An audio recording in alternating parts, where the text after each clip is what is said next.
श्री जगदीश प्रसाद गुप्ता छत्तीसगढ़ शासन में chief engineer के पद से रिटायर होने के बाद श्री द्वारिका महाराज स्मृति न्यास के तत्वाधान में श्री द्वारिकाधीश एवं बागेश्वर महादेव मंदिर का वर्ष 2005 में अपने पुत्रों इंजीनियर कुंजन गुप्ता और भुवन गुप्ता के सहयोग से अवंती विहार रायपुर छत्तीसगढ़ में निर्माण करवाया। श्रीमद् भागवत कथा, राम कथा, गीता तत्व, वेदांत आदियों के तात्पर्य को व्यासपीठ से कहने के कारण इन्हें शब्दों द्वारा आचार्य श्री जगदीश भी कहा जाता है। अपना संपूर्ण जीवन परमात्मा की सेवा में दे दिया। आपने परमात्मा भगवान श्री द्वारिकाधीश के दिव्य गुणों और कर्मों को लेकर अभी तक 15 ग्रंथों की रचना की है। इन सभी ग्रंथों को भारतवर्ष के जगत गुरु और महापुरुष संतों के द्वारा आशीर्वाद प्राप्त हुआ है। इनमें से श्वेता स्वरूप उपनिषद, श्री राम कथा अमृत से अनमोल, मुंडक उपनिषद, कथा उपनिषद, सरलतम बोध, इन पुस्तकों पर उनके सारे प्रवचन यूट्यूब पर अपलोड कर दिए गए हैं। किताबों का नाम डालकर लिंक ओपन करके आप उसका आनंद उठा सकते हैं। उनके ग्रंथ श्रीमद् भागवत और वेदांतसार के द्वितीय खंड के चतुर्थ विचार कृपा ही पोषण है। इसका उद्बोधन सुन रहे हैं आप। उनके ग्रंथ श्रीमद् भागवत और वेदांतसार के द्वितीय खंड के चतुर्थ विचार कृपा ही पोषण है। इसका उद्बोधन सुन रहे हैं आप। तो अगली शिक्षा उनकी बड़ी महत्वपूर्ण है। क्या शिक्षा कहा उन्होंने कि नूनम प्रमत्तः कुरुते विकर्मा यद इंद्रिय प्रीतये आपनोति। क्या नूनम प्रमत्तः कुरुते विकर्मा यद इंद्रिय प्रीतये आपनोति न साधु मन्ये यत आत्मनो अयम असदपि क्लेशद आसदेहा। निषिद्ध कर्म नहीं करना चाहिए। जो प्रमत्त होता है, जो उन्मादित होता है, जो जिसका मन गंदा होता है, वो क्या करता है? वह कर्म करता है जिसको मना किया जाता है, इसको मत करो, ये आचरण, ये कदाचरण है, मत करो, तुमको आचार्यवान बनना है। लेकिन नहीं, मुझे इंद्रियों को संतुष्ट करना है, मुझे ये खाना ही है, मुझे ये भोगना ही है, मुझे ये चुराना ही है, मुझे ये इसको ले जाना ही है, मुझे इसको मारना ही है, मुझे इसको छेड़ना ही है आदि आपनोति। ये अच्छी चीज नहीं है। न साधु मन्ये, क्यों? यत आत्मनो अयम असदपि क्लेशद आसदेहा। ये जो इस आत्मा को क्लेश पहुंचाने वाला है, ध्यान दीजिए। और इसलिए पराभव तावद अबोध जातो, इस अबोध का, इस अज्ञान का पराभव जब तक नहीं हो जाता। इस पराभव कैसे होगा ज्ञान का? यावद न जिज्ञासता आत्म तत्वम। अभी मैंने समझाया ना आपको, निवृतम कर्म सेवेत प्रवृतम मत प्रवृतम मत्यजे मत परत्यजेत। निवृतम कर्म सेवेत प्रवृतम मत परत्यजेत। जिज्ञासायाम प्रवृत्तो जिज्ञासायाम संप्रवृत्तो नाद्रेत कर्म चोदना। जब जिज्ञासा कर लिया आपने कि मेरी अविद्या खत्म हो जाए, मुझे परमात्मा को जानना है, मुझे अपनी आत्मा को जानना है, मुझे अपना परिचय प्राप्त करना है, मुझे अपना स्वाभिमान जगाना है, मुझे अपनी चेतना को जगाना है। मेरी चेतना सुप्त हो रही है, उस पर जो है कुंठा का, मल का, विक्षेप का सभी आवरण पड़ा हुआ है, उसको मुझे चीरना है मुझको। तो जिज्ञासायाम संवृत्त, जब जिज्ञासा में आप संप्रवृत्त हो जाएंगे तब क्या होगा? तब फिर आप विधि विधान की परवाह मत करिए। जहां पाए वही भगवान का पूजन करिए, जहां पाए वही ध्यान करिए, जैसा चाहे वैसी माला करिए, सब करिए। विधि विधान की आवश्यकता उसको होती है जब विधि विधान वाला देश काल हो, विधि विधान वाला वातावरण हो। अब विधि विधान वातावरण नहीं हो, काम करना 24 घंटा, 24 घंटा आपके साथ आपका मन है, आपकी आत्मा है। ध्यान दीजिए, क्या सनातन धर्म की ये मर्यादाओं को तो मानिए। फिर पराभव तावत बोध जातो यावत न जिज्ञासता, आज तत्व की जिज्ञासा जब तक नहीं होगी तब तक आपका के अज्ञान का पराभव नहीं होगा। क्योंकि यावत क्रिया तावत इदम मनो वही, जब तक क्रिया है तब तक मन है। मन हमेशा जो है वो रहेगा साथ में। कर्मात्मकम, मन हमेशा कर्म करता रहेगा। जब क्रिया संसार में कब है नहीं, सब काम करना, ये भी करना, ये भी करना, ये भी करना, यावत क्रिया तावत मनो वही कर्मात्मकम, मन कर्मात्मक बना रहेगा। ये न शरीर बंधा, उसे शरीर का बंधन हो जाएगा। ध्यान दीजिए, काम करने से शरीर का बंधन हो जाएगा, हाँ, परंतु परमात्मा के लिए काम करने से बंधन नहीं हो जाएगा। क्या हो जाएगा? निर्बंधन होगा। पढ़िए ना, क्या उपदेश दिया भगवान ने। भगवान ने अपना टाइम पास किया समझते हैं आप लोग। क्या उपदेश किया? वो उपदेश उन्हीं के लिए था, आपके लिए नहीं। ये उपदेश आप कितने घंटे कमाते हैं, जितने घंटे कमाते हैं उस समय भी अपना थोड़ा बहुत भगवान से जोड़ लिए, अपने आप का पूरा जोड़ लीजिए और उसके बाद पूरा जोड़ लीजिए। उसके बाद क्या, थोड़ा बहुत जो आपका थोड़ा बहुत यहाँ वहाँ आपने कर लिया उसको आप पूरा करिए, ताकि आपकी उसका आपको उससे रस आने लग जाए।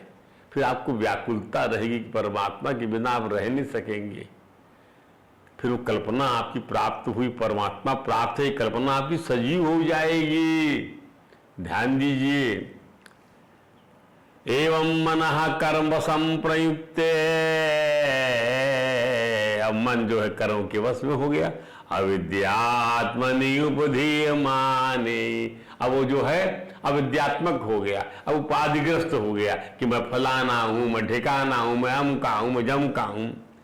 प्रीति न यावद मयि वासुदेवे नामुच्यते देह योगेन तावत। भगवान से प्रेम कर लो भाई, भगवान से प्रेम कर लो। जब प्रेम कर लोगे तो आप पाओगे कि आप शरीर बंधन से दूर होते चले जा रहे हो, भान नहीं रहे। प्रीति ना यावद मयि वासुदेव, क्या क्या बात कही भगवान सबने।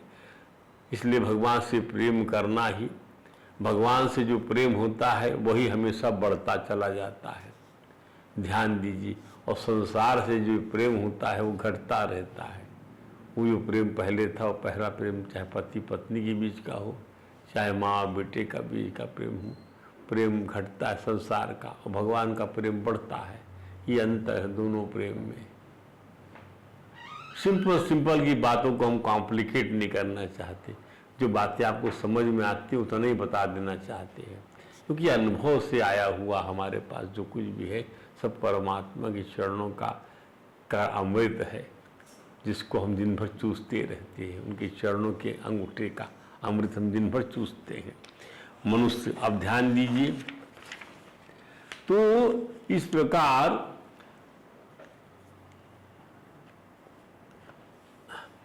अविद्या के द्वारा आत्म स्वरूप के ढक जाने से कर्म वासनाओं के वशीभूत हो जाता है चित्त। मनुष्य को फिर कर्मों में लगा देता है, प्रवृत्ति में कर देता है, कर्मों पर होता है। इसलिए क्या कहा, इसलिए प्रवृत्तम मत परस त्यजेत, मेरे परायण होकर प्रवृत्त कर्म का त्याग कर दीजिए, सकाम कर्मों का त्याग कर दीजिए, निष्काम कर्मों का प्रतिपादन करिए। ये अर्थ है इसका। सकाम कर्म नहीं करिए, निष्काम कर निवृत्तम कर्म सेवेत प्रवृत्तम मत परः त्यजेत जिज्ञासायाम संप्रवृत्तो नाद्रियेत कर्म चोदना। फिर विधि विधान की कोई का पालन करें, आदर करें या ना करें। भगवान ऋषभ ने इसमें ब्रह्म ज्ञान उड़ेसा दिया। सार यह है कि भगवान से प्रेम करो। जीव का सर्वोच्च लक्ष्य भगवान से, हरि से प्रेम करना होना चाहिए।